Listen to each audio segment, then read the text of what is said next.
put an end to this topic once and for all, turn the Hubble round and show us Earth in real time, zooming in onto a place so that we can see what's happening at that place, and we know that there is something up there looking down on us from space. But they will not do it. They can't do it. It can't. It doesn't exist.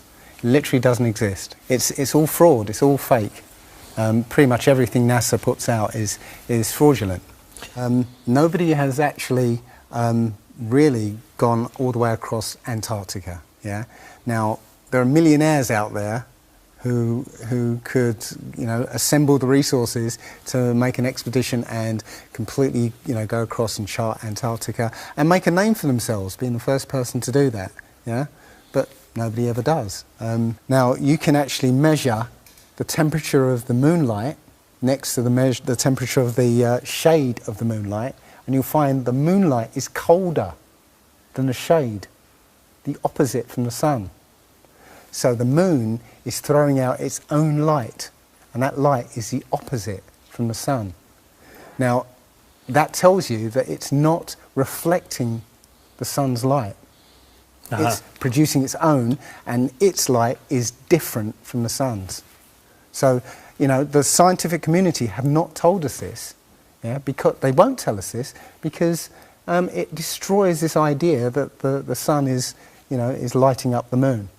The other thing that's about the spinning Earth is looking at the stars. Now,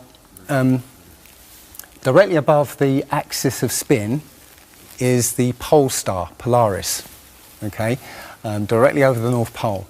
And we're told that the reason that all the stars spin around the North Star is because the Earth is spinning at 1,000 miles an hour. Okay, seems to make sense, because if you put a long exposure camera pointing at the North Star, you'll see the stars will make perfect circles around, perfect star trails. The only problem is the Earth is also orbiting the Sun at 67,000 miles an hour. Okay, the Sun is moving, dragging the Earth and all the planets up that way or that way at 600,000 miles an hour. So why do we see perfect circles? Because that's the slowest speed, that's slowest motion in that mix, and yet the Earth is moving 67 times faster that way and 600 times faster that way. So you should see the stars do all sorts of strange motions, but you don't. You only see them make these perfect circles. That tells me that it's the stars that are moving, not the Earth. If a pilot is flying around the curve of the Earth, then he should be dipping the nose down every 5 minutes. He should be dipping the nose down to stay around the curve. But the thing that really got me interested was, as you say, the gyroscope. In a plane there is a artificial horizon, okay, and it's based on a gyroscope. And if you spin a gyroscope on a surface, it will want to stay upright. You can twist and tilt the surface as much as you like, the gyroscope will stay upright. So if a plane has a gyroscope and it starts following the curve of the Earth, the gyroscope would stay upright, which means the artificial horizon will start to roll backwards. But it doesn't.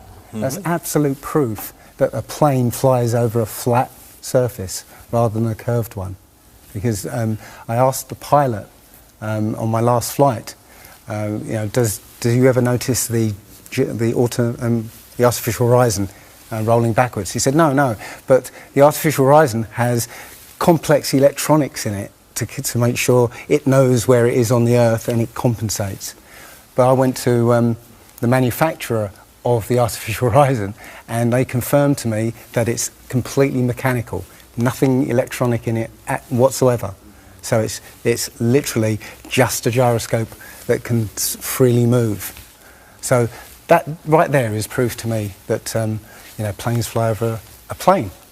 The problem is that we're taught as children, this ball Earth lie, And you know, you might ask as a child, you know, what about the people in Australia? You know, they're standing on the bottom of the globe, won't they fall off? And your teacher says, no, gravity. And you go, oh, okay. And you never go back to that question. But when you go back to it as an adult and start looking at it with a critical eye, right, the whole thing falls apart. As you say, the globe is spinning at 1,000 miles an hour. Neil deGrasse Tyson, who's a leading astronomer in America, tells us that the Earth is not a perfect circle. It is actually an oblate spheroid. It's squashed and wider at the equator. Yeah? So, Znači, po-stesnet je na polovite, a po-širok je na ekvatorot. Exactly. So my question to him would be, why is there land at the equator? Because water will move more readily than rock. So if the Earth is spinning, the water will be collected at the equator. I mean, if you spin a wet tennis ball, okay, you spin a wet tennis ball, the water shoots off at the equator, essentially. So all the water will be gathered around the equator. So why is there land at the equator? Doesn't make any sense. It seems like Admiral Byrd found the edge of the dome, okay, while he was out there. And as soon as he left there, they started firing missiles straight up, I believe, to try and test how far that dome went. If you watch the trajectory of the space shuttle, it doesn't go straight up. It always goes in a curve and out to sea. Yeah, and if you see it, Why is that? well, because Is it normal to go straight up, as fast as he can, to go out of the atmosphere? I've been talking to a few people in sort of the scientific community, and they'll say, no, straight up isn't the right way to go.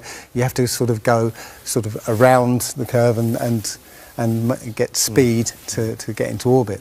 But still, the point is that they actually go horizontal. The space shuttle goes horizontal. It never goes any further up. It goes horizontal, very, very low down in the atmosphere, because it drops its external tank while it's still in the atmosphere. So you know, it's still in the atmosphere while it's horizontal. So it never gets any higher, and it goes out of sight. Not because it goes too high, because it goes too far downrange. And it seems that nobody's ever on the space shuttle, and the proof of that is the Challenger disaster. In I believe it's 1986, the Challenger exploded just after takeoff and killed 7 astronauts. But it turns out that 6 of the astronauts are still alive, and most of them are using their original names. And you can find pictures of them. They're using the same names, and they're doing ordinary jobs now. Teachers, lecturers, lawyers, whatever. But they're still alive. And you can see whenever the space shuttle lands, you can hear it. It's a loud jet engine. You watch any video of the space shuttle landing, you can tell it's a jet engine. It's a jet-powered aircraft. That's it. It's not a glider. In my video, I show you a glider, how that seems, and then I show you the space shuttle. And yeah, it's not a glider. It's an aircraft. And that's what they're fooling us. They're taking billions of dollars in and giving us images and fake planes for that 10 billion, you know, however many billions of dollars it is. That isn't the first thing that's been hidden over the years. I mean, we're all driving petrol cars because 100 years ago, the Rockefeller family basically cornered the market on oil, and the car industry was going electric. So, you know, all cars would have been electric from the get-go, but they basically forced everybody to use petrol cars, and they've hidden this secret. And literally, you know, we could be running around in electric cars that have unlimited mileage by now, but we're still using these 100-year-old machines, dirty machines, because of a secret that's been kept. It's easy. If everybody's been trained into believing that this is real, right, and there's space, and it's within our interests to explore space and you know, go to the moon, go to Mars, yeah, people will pay for it, and they're making billions. Mm-hmm. And yeah, there's more to it, because I believe there's a big deception coming, and it's to do with aliens, because now since Roswell, 1947, that was the first time anybody had ever understood the idea of aliens.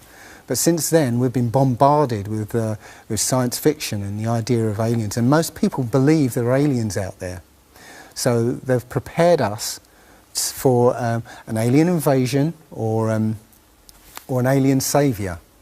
And I think the flat Earth came along at the right moment to educate people, to make people believe or understand that we've been lied to. And if you know, as I know in my heart now, that that is real and this isn't, I will not be fooled by aliens coming, because there are no aliens. There's no space. Yeah, it's all fantasy by Disney and NASA. Well, the Bible has a very, very clear view of what this place is, and it matches that place more than it matches this. Okay, and what it says is the great deep is under it, just water. It's just deep water, and above the firmament is water. And you know, it says in Genesis that he separated the water below from the water above, and made a space, and then made dry land appear out of the water. So what's under the flat Earth? Well, it's water, and it just goes on. Again, I don't know for sure, because I've not been under there. I don't know what's past the outside of, or the you know, the first few hundred miles of Antarctica. But everything I've seen over the last year and a half tells me that that is true and this isn't.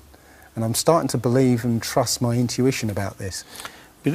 It's true, because this world is very different from what most people think it is. There are very powerful people who essentially rule this world right now. And the ordinary person is a slave in this world. And slaves aren't educated. You know, they're taught what they need to, or you know, they need to know. That's it. They're not taught truth. They're taught what they need to know. And so you're taught enough so that you can, you know, do the paperwork and operate the machinery, but you're not meant to know what's really going on, because that's the power they have over us. They know what's going on, you know, how this world works. We don't, so they can control us. In my opinion, the Big Bang theory and the theory of evolution and the ball Earth theory are all interlinked, and they're all there to make us feel as though we're insignificant. We're small, tiny, miniature, unimportant pieces of slime crawling around on a speck of dust in an infinite universe. If that's true, and there's no purpose, there's no meaning to anything, then our owners can do whatever they want with us. Then, you know, this is all accidental, so food can be genetically modified because it's imperfect. You know, we can be modified because we're imperfect. You know, if we realise that this is the universe, and complete universe. Yes, this system is everything. Everything that NASA has put out is CGI, is fake. Okay, you know, people say, I think you mentioned it. You know, if you look out into the universe, you see that the moon is round, you know, spherical, and the planets are spherical, and so why are we flat? Well, how do you know that the planets and the stars are spherical? You know, all you get is, if you look for a telescope, you see a flat disk. If you think you see a spherical shape there, well, it needs two eyes to resolve 3D. If you're looking for a telescope, you can't see anything in 3D. It's going to be flat anyway. So all you see is a flat blob of light. It's only NASA that's given you these beautiful pictures of so-called planets and stars. Yeah. So it's a fallacy to say, well, everything else out there is spherical, so we must be. You know, how this is special. You know, so why? It's like saying a basketball is round, so why isn't the court round? You know, it's a fallacy. So this idea of a ball Earth, theory of evolution, the Big Bang, is all about making us feel nothing, so that we can be used. If everybody realised how special we all are, how unique every single life is, then this whole world would change overnight. We wouldn't allow ourselves to be used by this cabal. We wouldn't allow this planet to be destroyed, because they're destroying it because, oh, it's just an accidental planet, one of millions. We've found other Earths, you know. Eventually, if this one gets too messed up, we'll go to another one. No, this is it.